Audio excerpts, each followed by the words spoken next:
대리님, 네, 경매에서는 누구만 기억하는 줄 아세요? 1등이요. 그쵸, 1등이죠. 2등은 기억해요, 안 해요? 잊혀집니다. 잊혀지죠. 2등은 아무 소용이 없죠. 근데 이제 우리 경매에서는 2등을 2등이라고 안 하고요, 차순위라고 합니다. 차순위. 그 차순위가 돈이 되는 경우가 있습니다. 그리고 이 차순위를 잘만 활용하면 돈도 벌고 수익도 생깁니다.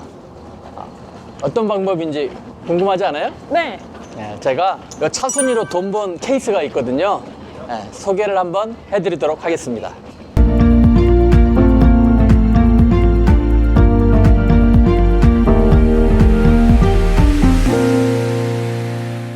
차순위 신고로 돈을 버는 방법이 있습니다.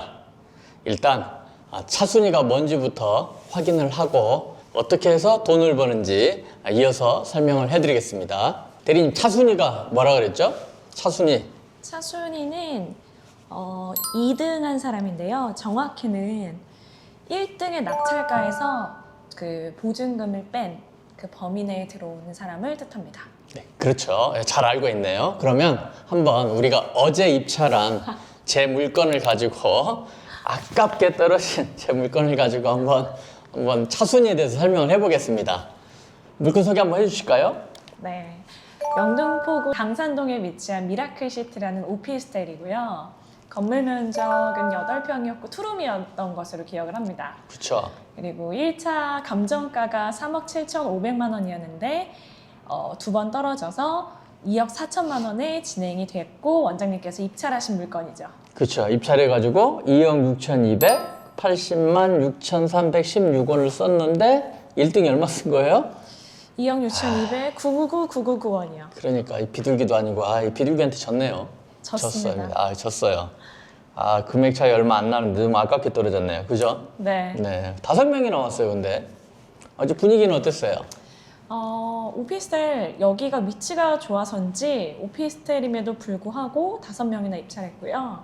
그리고 전체적으로 어제는 그 허그가 채권자인 물건들을 모아서 했는데 사람들이 아주 많았습니다. 사람들이 많죠. 요즘 분위기가 조금 좀 핫한 느낌이 들었는데 지금 자꾸 정부에서 지금 다주택자에 대한 얘기가 나와서 그런지 그런 것도 좀 섞여 있고 지금 이제 우려 반, 걱정 반, 또 기대 반 이러고 있습니다. 일단 오늘 차순위에 대해서 좀 설명을 해드리겠습니다. 그럼 제가 2등 했으니까 차순위 신고라는 걸 할 수 있겠네요. 네. 만약에. 근데 진짜 차순위는 안 한 거죠, 아직. 안 하고 넘어갔는데 차순위 신고라는 게 뭐냐? 이제 요거를 좀 구체적으로 제가 요 물건을 가지고 한번 계산을 해보겠습니다. 차순위 신고는 뭐냐면요, 1등, 그러니까 1등이 만약에 돈을 안 낼 수도 있죠. 네. 안 내게 되면 2등한테 기회를 주는 겁니다. 1등을 해서 결정이 되기 전까지 신고를 해야 돼요. 그래서 아마 차순위 하실 분 계신가요? 보통 이렇게 물어볼 겁니다. 그래서 아무도 얘기를 안 하면 이 사건 마감하겠습니다. 이러고 땅땅땅 때리잖아요. 그러니까 그 안에만 신고를 하면 돼요. 근데 우리는 신고를 안 했죠. 네. 안 해서 그냥 넘어간 거고요. 그럼 만약에 신고를 하면 어떻게 되느냐? 자, 그거 잠깐 볼까요? 한번 계산을 해보겠습니다. 이걸 좀. 1등이 2억 6,299만 9,999원을 썼는데요. 차순위는 아무나 할 수 있는 건 아니고 먼저 이제 계산을 좀 해봐야 됩니다. 어렵진 않습니다. 낙찰가에서 보증금을 빼니다. 보증금이 여기가 10%니까 2억 4천이죠. 보증금을 뺀 금액, 이건 계산을 하면 이게 이제 우선 차순위 금액의 최저가입니다. 최저가. 차순위 신고를 할 수 있는 최저가. 요 금액에서 요 1등 금액까지 그 사이에 들어있는 사람만이 차순위 신고라는 걸 할 수 있는 거예요. 네. 근데 이 물건은 최저가가 2억 4천이다 보니까 어제 들어온 1등 뺀 4명 중에 다 할 수 있었겠네요. 그렇죠? 네네. 그런 물건이고. 하나 더 봅니다. 물건 한번 소개해 줄래요? 서초구에 위치한 아파트고요. 감정가는 12억 5천만 원에 진행이 됐다가 한번 떨어져서 10억. 그리고 낙찰은 11억 9천만 원에 됐네요. 11억 9천. 1억 9천만 원을 더 썼네요. 네. 그래서 95.2%. 대충 보면 나홀로 아파트 약간 빌라 비슷한 아파트인 것 같아요. 그래서 지금 11억 9천만 원에 낙찰이 된 물건이고, 물론 사건은 끝난 물건입니다. 이 물건을 가지고 다시 한번 차순위 금액에 대해서 계산을 해보도록 하겠습니다. 12억 5천만 원이었고 낙찰은 11억 9천에 됐습니다. 그럼 이것도 역시 계산을 하면 낙찰가가 11억 9천에서 얼마를 빼야 돼요? 1억을 빼야죠. 그렇죠. 1억을 빼야죠. 최저가의 10%니까 보증금 1억을 빼면 얼마예요? 10억 9천만 원. 그렇죠. 최저가 10억 9천에서 이제 얼마까지? 사이에 11억 9천 사이까지. 그죠? 요 사이에 들어오는 사람은 뭐 할 수 있다? 차순위 신고. 차순위 신고를 할 수 있습니다. 차순위 신고를 하게 되면요, 역시 보증금이 묶입니다. 똑같이 1등처럼. 그래서 만약에 1등이 돈을 못 냈다, 그럼 2등한테 기회를 주는 거거든요. 근데 1등이 돈을 내요. 그러면 법원에서 전화가 옵니다. 보증금 찾아가시라고. 1등 돈 냈으니까. 보통 그래서 일반인들이 잘 안 하는 이유가 보증금이 돈이 묶이니까 그 시간에 또 다른 걸 할 수 있거든요. 근데 이제 그런 것들이 싫으니까 보통 안 하죠. 그런데 요 물건은 했나 봅니다. 했나 봐요. 얼마에 했나 볼까? 요 사이에 들어오면 된다 그랬죠? 네. 예를 한번 들어보겠습니다. 왜 이 사이에 들어가야 되는지, 왜 차순위가 이 사이에 들어가는지 이제 궁금할 수 있잖아요. 네. 예를 들어보면 이제 어떤 사람이 요 물건을 들어갑니다. 1등으로 들어가는데 11억 9천을 쓰려고 해요. 근데 불안한 거야. 지금 뭐 다음 주에 들어가실 것 때문에 계속 고민하고 있죠. 금액 때문에. 그것처럼 들어올까? 안 들어올까? 높게 쓸까? 낮게 쓸까? 그래서 이분이요, 꼼수를 부릴 수 있습니다. 꼼수를. 어떻게? 11억 9천을 쓰고요, 높게 하나 쓰고 낮게도 하나 쓰는 겁니다. 그러니까 물론 같은 사람은 안 됩니다. 예를 들면 자기 이름으로 들어가고 하나는 뭐 가족 이름으로 들어간다든가, 예를 들면 그럴 수 있잖아요. 그래서 이 사람이 예를 들면 11억 9천에 들어가고요, 입찰을 하고요, 10억에도 입찰을 합니다. 최저가에. 그랬더니 아니나 다를까 아무도 안 들어온 거예요. 그러면 이 사람이 이렇게 할 수 있죠. 11억 9천을 포기합니다. 네. 그리고 차순위 신고를 하는 거죠. 네. 그럼 낙찰도 되고 차순위도 해놨죠. 그러면 이제 어떻게 되나 봅시다. 그러고 나서 1등을 포기해버리면 10억의 낙찰을 받죠. 네. 그죠? 그럼 이제 계산을 해보자고요. 차순위 신고를 해서, 자, 이 사람이 이득이 될 수 있는 게 있는지, 차순위 신고 금액에다가, 그 다음에 여기 보증금 이 사람은 어떻게 하겠어요? 몰수되겠죠. 몰수되겠죠. 네. 포기했으니까. 그럼 보증금 이게 얼마예요, 이분이? 1억. 1억. 그러면 1억을 더하면 매각 대금은 얼마가 되는 거예요? 11억. 11억이 되는 거죠. 그러면 이 사람은 원래 11억 9천에 받았는데 이걸 포기하고 차순위 신고해가지고 다시 받으면 얼마가 되는 거예요? 11억. 11억. 그럼 저가에 받을 수 있겠네요? 네. 이런 이상한 일이 벌어지죠. 네. 그죠? 이런 장난을 좀 칠 수 있잖아요. 그러면 누가 손해냐?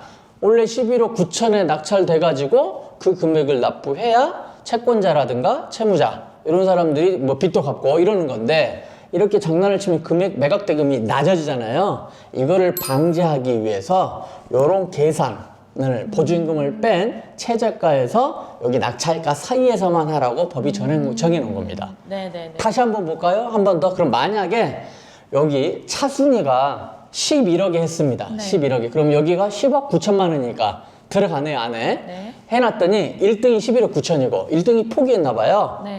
몰수당했어요. 못 내가지고. 그랬을 때 금액이 어떻게 계산이 되는지 보자고요.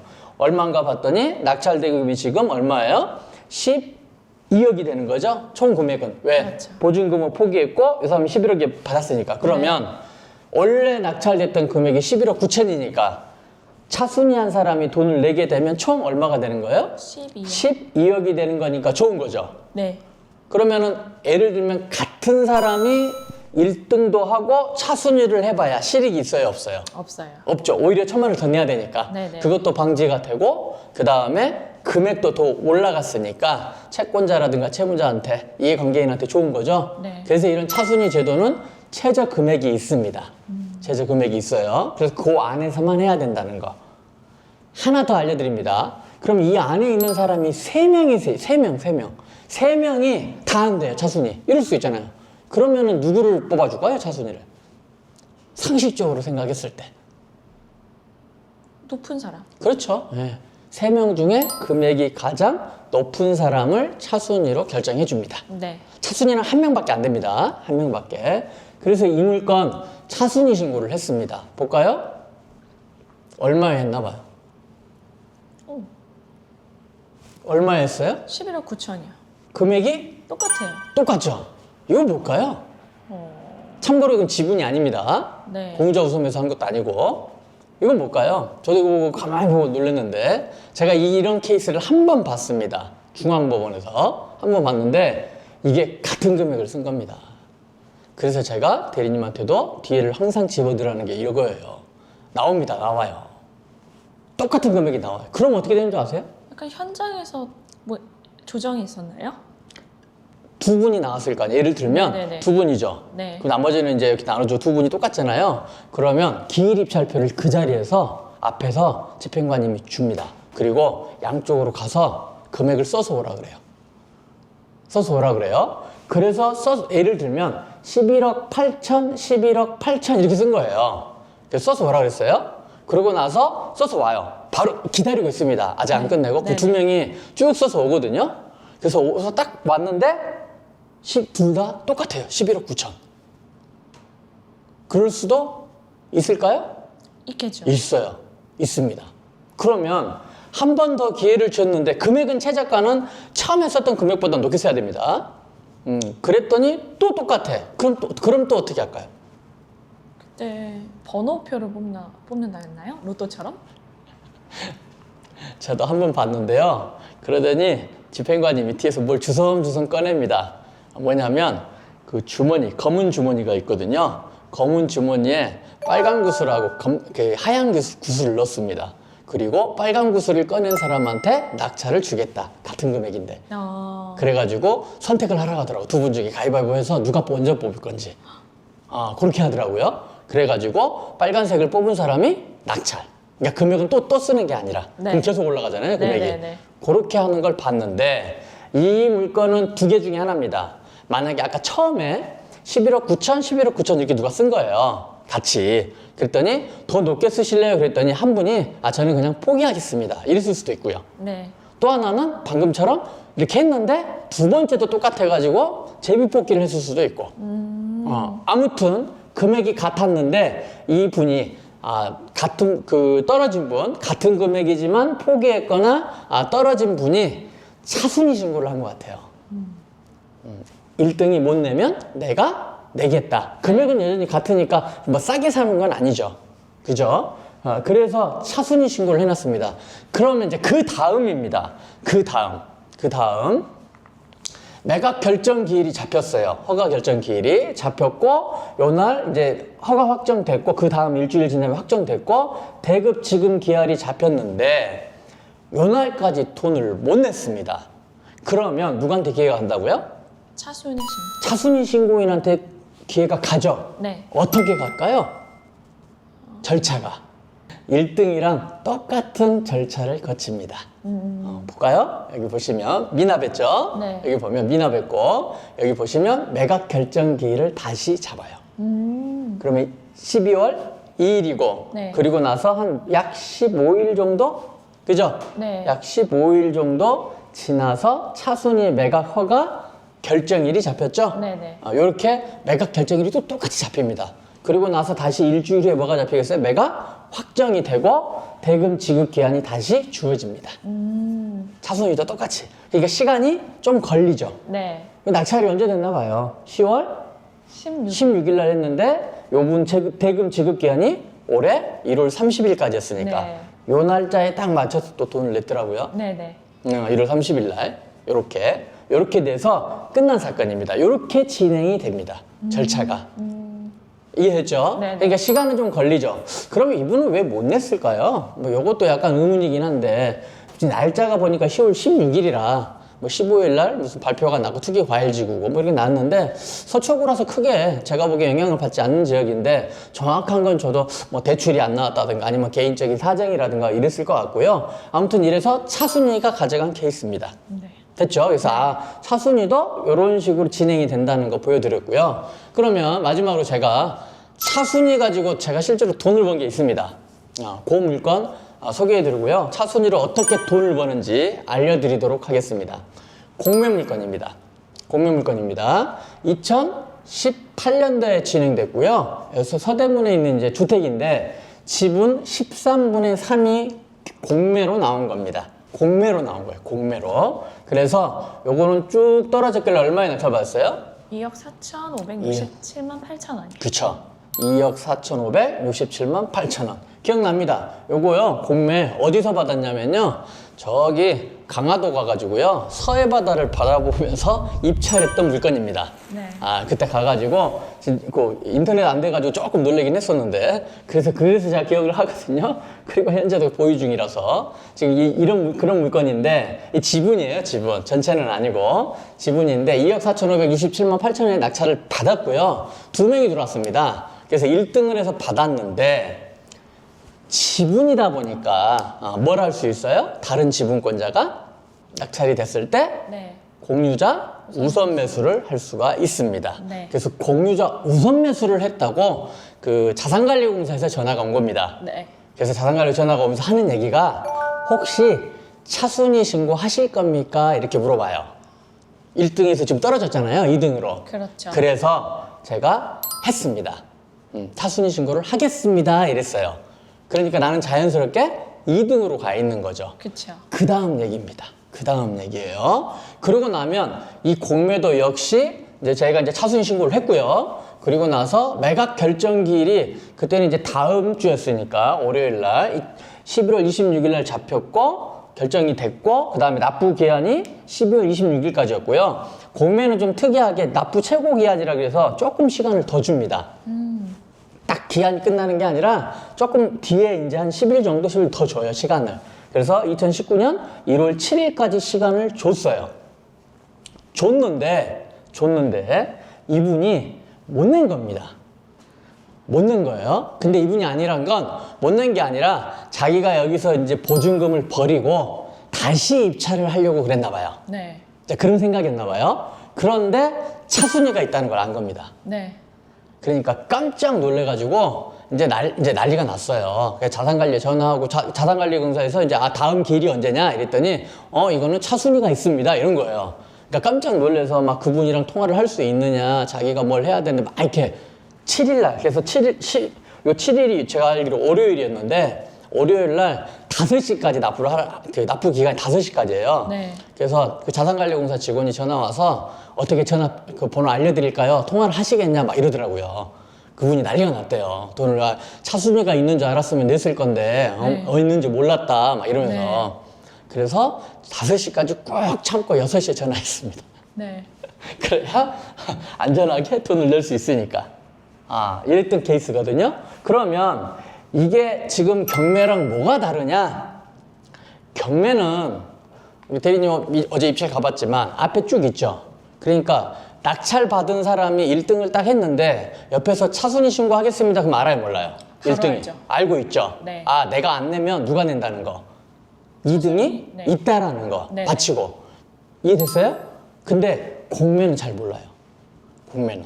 왜냐면 전자입찰을 하기 때문에 차순위 신고를 한지 물론 물어보면 알려줍니다. 네. 혹시 차순위 신고한 사람 있습니까? 이렇게 물어보면 알려주는데 대부분 이 차순위라는 걸 있는지 잘 모르거든요, 일반인들은. 네. 그러니까 공정선만 해놨고 자기는 좀 안일하게 했다가 미납하고 다음 기회에 다시 들어가야 뭐 이제 자금 계획이 엉킨다든가 이러면 그럴 수 있거든요. 어차피 자기가 받을 거니까 네. 금액이 남으면 이렇게 이제 하려고 계획을 세웠던 것 같아요. 그날 난리가 났어요. 그래가지고 저희가 당금 내고 저희랑 따로 얘기하시죠. 이제 그렇게 해서 잔금을 낸 케이스입니다. 보시면 이렇게 결정통지서가 오죠. 네. 그래서 1월 8일날 허가 결정이 됐죠. 그리고 나서 2월 7일까지 납부해라. 그래서 바로 이따가 납부해버렸거든요. 바로 납부해가지고 이건 이제 지분이라서 뭐 공유 분할이라든가 여러 가지가 있는데 지금 이제 부당이득만 해가지고 월세가 한 125만 원 정도 나오고 있습니다. 그런 케이스가 있거든요. 그래서 공매는 잘 모릅니다. 그리고 지금 제가 보여준 이 물건과 공매 물건과 바로 그 전에 서초의 물건이 약간의 두 개가 공통점이 하나 있어요. 그게 뭐냐면 연말입니다. 연말에 낙찰을 받잖아요. 그러면 저는 이렇게 얘기합니다. 연말에는 혹시 2등을 하게 되면 차순위를 해놓으세요. 왜 그러냐면 대출이 잘 안 나오는 경우가 많습니다. 사람들이 그런 거 관가하거든요. 왜 그러냐면 연말에 은행들이 결산을 보기 때문에 이 대출 문을 닫아요. 그리고 총량 같은 거 요즘도 막 이렇게 관리를 하다 보면 다 나가고 없거든요. 근데 나가기 전에는 있다고 하고 된다고 해놨다가 막상 연말 되면 이 대출이 안 되는 경우가 많아요. 연말부터 월 초까지. 그런 게 이상하게 딱 걸려버리면 그랬는데 차순위가 딱 받치고 있으면 연장이 안 되는 거죠. 뒤로. 그러면 차순위한테 넘어오는 기회가 의외로 많습니다. 그래서 저는 학원생들한테도 얘기합니다. 혹시 연말에나 이렇게 들어가면 차순위 해놓으라고. 혹시 또 아냐 나한테 기회가 올지. 그래서 요 케이스가 차순위로 해가지고 지금 돈을 번 케이스입니다. 낙찰을 받아서. 그러니까 여러분들도 혹시 연말에 지금 이제 연초니까 연말 중에 이제 입찰을 하게 된다면 2등을 했다고 하면 보고 특별히 막 내가 돈을 빼가지고 급하게 쓸 데가 없다. 그럼 보증금만 좀 넣어놓으면 되는 거거든요. 그러면 혹시 이런 기회가 올 수 있으니까 제가 차순위에 가지고 기회를 엿볼 수 있는 이 물건을 소개해 보면서 차순위에 대한 얘기를 마치도록 하겠습니다.